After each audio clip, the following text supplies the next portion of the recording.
be strong.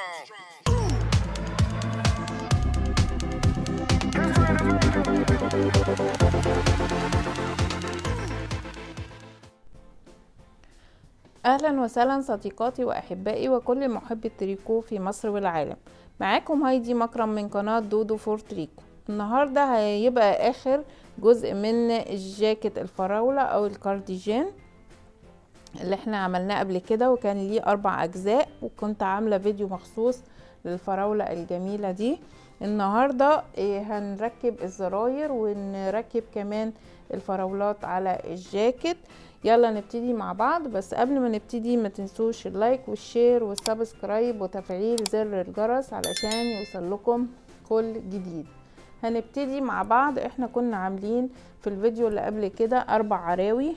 انا جبت 4 زراير لون احمر زي الجاكيت الترند اللي موجود على اليوتيوب وعلى القنوات.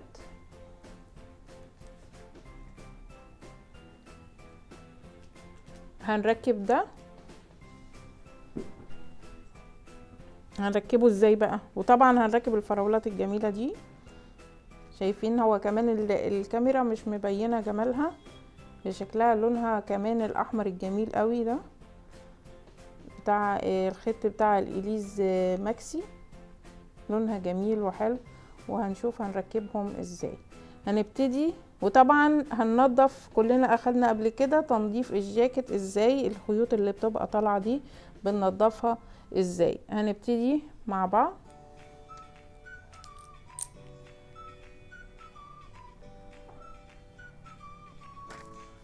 اول حاجه عشان اظبط الزراير مكانها صح لازم احط المردين كده على بعض، خصوصا اظبط الجزء اللي من تحت ده اهم حاجة. لازم يكون الاتنين على بعض كده واظبطهم عشان ما تبقاش في حتة اطول من التانية. ما تبقاش مثلا الجاكيت عامل كده اهو حتة اطول من التانية، لازم الاتنين فوق بعض. هجيب الاتنين كده فوق بعض، هظبط اول زرار من تحت، ابتدي بقى اعمل عندي العروة اهي مكانها اهي، هروح مدخلة الزرار سوري الابرة كده من جوه وعديها من الناحية التانية واثبت زرار. طبعا انا لازم ابقى جايبة زرار زيادة معايا علشان عشان افرض ان الزرار وقع ولا حاجة يبقى معايا زرار احتياطي. انا جايبة 5 زراير بس هركب 4. ابتدي اثبت. انا ثبت من نفس الخيط، اخدت فتلتين منه، او الخيط التخين السميك ده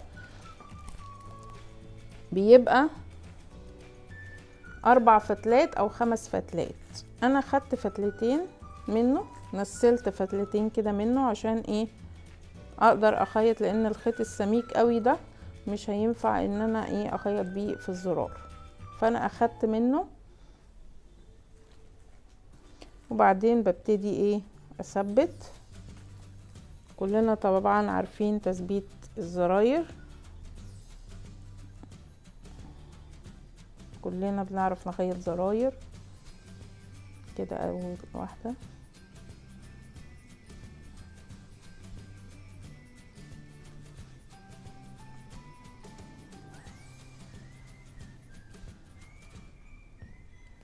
كده، اول زرار كده اتثبت، اروح مثبته الخيط من ورا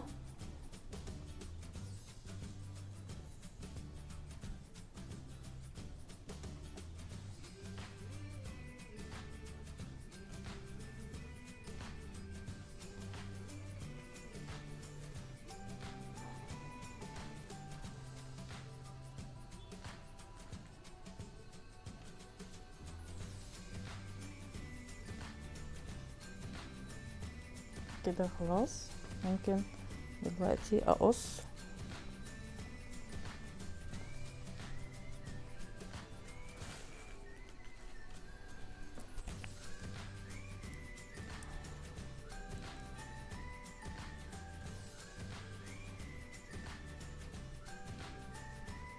بعد ما طبعا ما اثبت الخيط كويس اقص بقى، خلاص مش محتاجاه كده، اتثبت كويس قوي. طبعا احنا اللي قلنا الفتل دي برضو بإبرة التنظيف، هنستخدم إبرة التنظيف واوريكم برضو بننضفها ازاي. ده اول زرار اتثبت كده، ده مكانه اهو. وطبعا اخد لبالي ان انا اجيب ايه الزراير مقاس ايه العراوي اللي انا عملتها، عشان ما تبقاش كبيرة قوي على العروة او متعرفش تدخل فيها، او صغيرة يتفتح بسهولة كده. اتثبت كده الزرار، اول زرار. هفك تاني، هعمل ايه بقى تاني؟ الزرار اللي بعده هرجع تاني برضو المكان كده، احط الاتنين على بعض، اشوف العروة التانية فين اهي.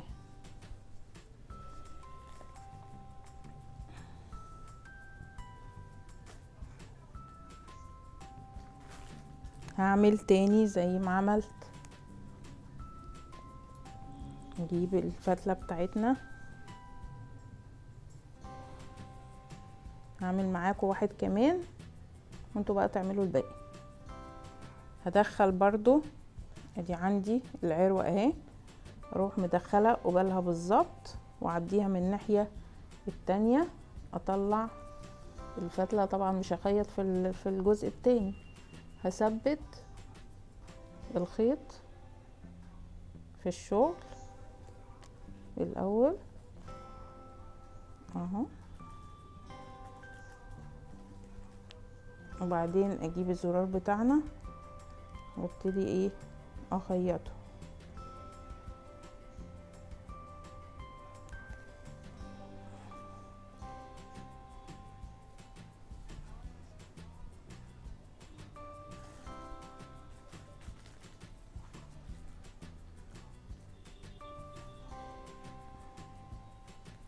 والتاني برضو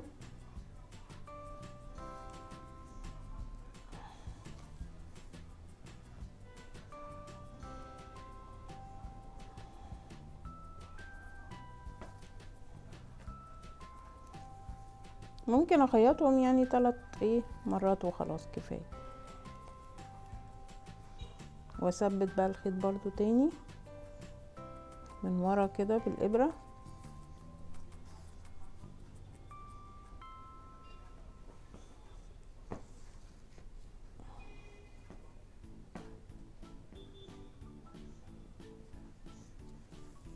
وبعدين اقص انضف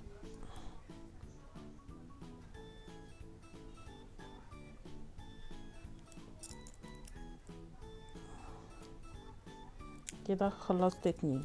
هعمل ايه بقى انا؟ هبتدي بقى برضو اعمل كده، بس انا بقى اعملهم بقى ايه عشان الفيديو ما بقاش طويل معاكم. هعمل ايه برضو العروة التالتة، نشوفها فين اهي.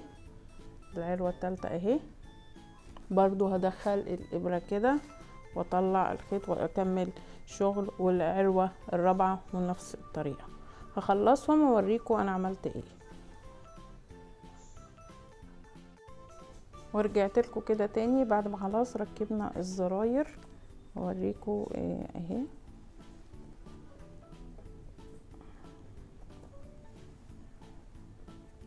كده طبعا احنا طبعا الفتل دي لسه هننضفها، بس اوريكم الاول تركيبها.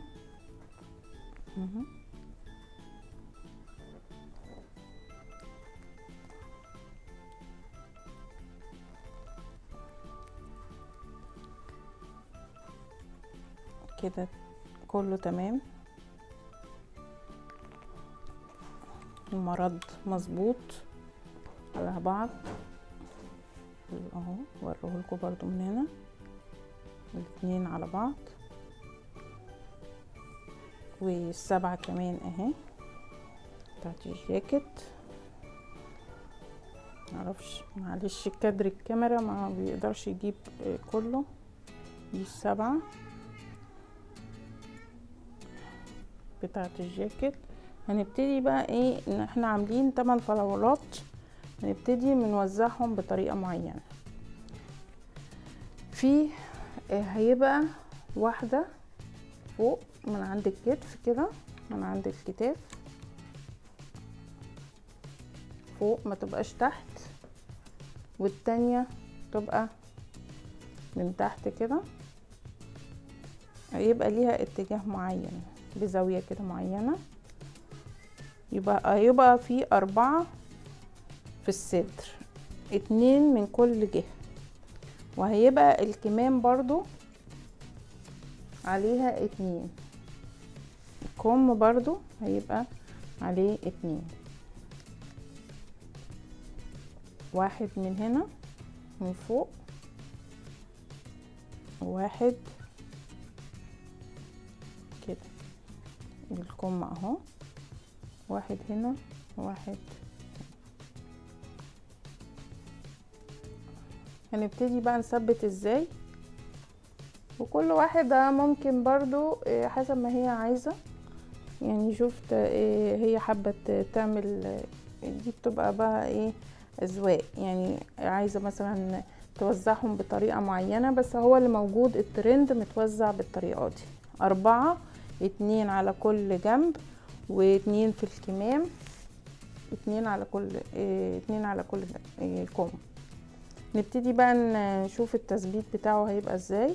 اول حاجة هثبت انا اللي تحت ده، ممكن نفك الزراير عشان نبقى نعرف بسهولة ان احنا نثبت.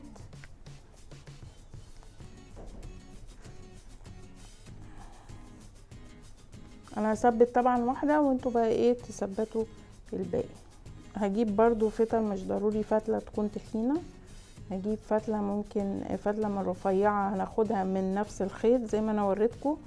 بفك الخيوط اللي في الخيط التخين ده، هوريكم برضو.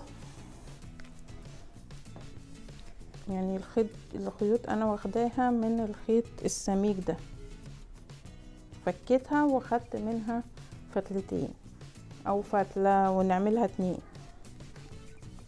يعني انا مثلا عاملة الفتلة دي واحدة اهي، وبعدين هلضمها مرتين، يبقوا 2 كده اهي، وبعدين ابتدي ايه اثبت.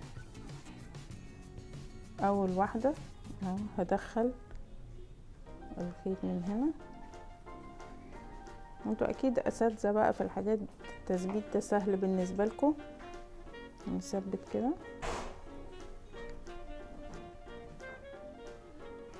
بس نثبته حلو عشان ما يفكش مننا.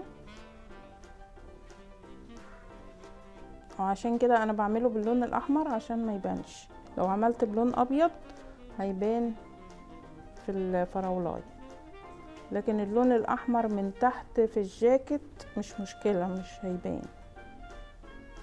كده. احنا ثبتنا اول واحدة، قربنا نثبتها.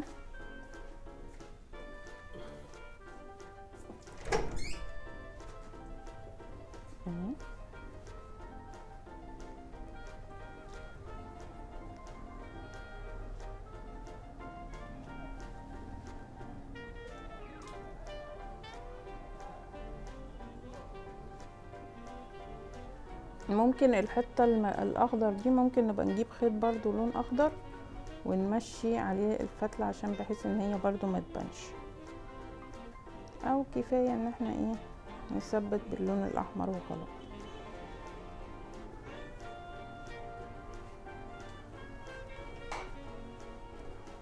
كده احنا ثبتنا اول واحدة اهي،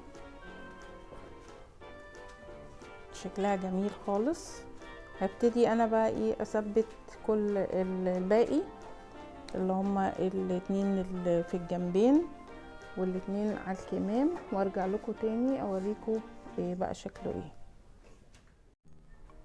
ورجعت لكم كده تاني بعد ما خلصت تشبيك كل جاكيت الفراولة كله كده تمام، اتشبك كله تمام على الكمام كمان.